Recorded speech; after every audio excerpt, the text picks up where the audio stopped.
وزیر اعظم شہباز شریف کے social media focal person Ahmad Jawad نے اپنے عہدے سے استعفیٰ دے دیا ہے۔ عمران خان کے لانگ مارچ سے پہلے سیاست کے اہم ترین موڑ پر آنے والا یہ استعفیٰ کچھ اور ہی کہانی سنا رہا ہے۔ احمد جواد نے اپنے ٹویٹر پر ارشد شریف کی تصویر لگا لی ہے۔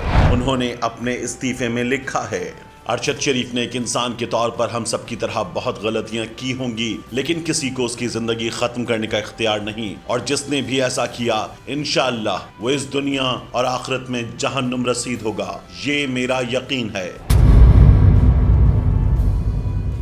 میں ارشد شریف کا کفن میلا ہونے سے پہلے اپنے ضمیر کی آواز پر استعفیٰ دے رہا ہوں۔ ایسے ملک کی سیاست سے میں ریٹائر ہو رہا ہوں۔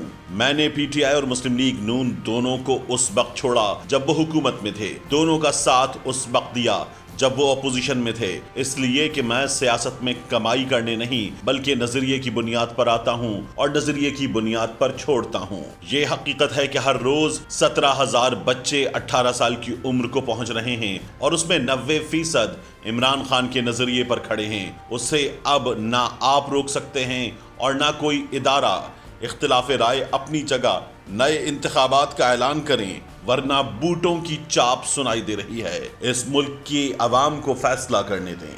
انہوں نے لکھا: وزیر اعظم صاحب، آپ کے لیے میرا مخلص پیغام یہ ہے کہ روایتی اور موروثی سیاست کا اب اس ملک میں کوئی مستقبل نہیں، اور یہ دونوں طرح کی سیاست آپ کے پاؤں کی زنجیریں ہیں جنہیں آپ خوشی خوشی پہنے ہوئے ہیں۔ احمد جواد لکھتے ہیں: ارشد شریف سیاست نہیں لیکن آزادی کی یادداشت ہے۔ اس ملک کے لیے اسے آخری یادداشت سمجھیں۔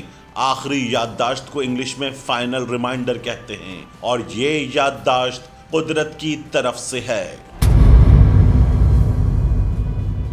ان کا کہنا ہے اس ملک کو حقیقی آزادی چاہیے۔ 75 سال کے بعد بھی ہم غلام ہیں۔ غلاموں کی عزت نہیں ہوتی، چڑھتے سورج جلد ڈوب جاتے ہیں، ان کی پوجا کا کوئی فائدہ نہیں۔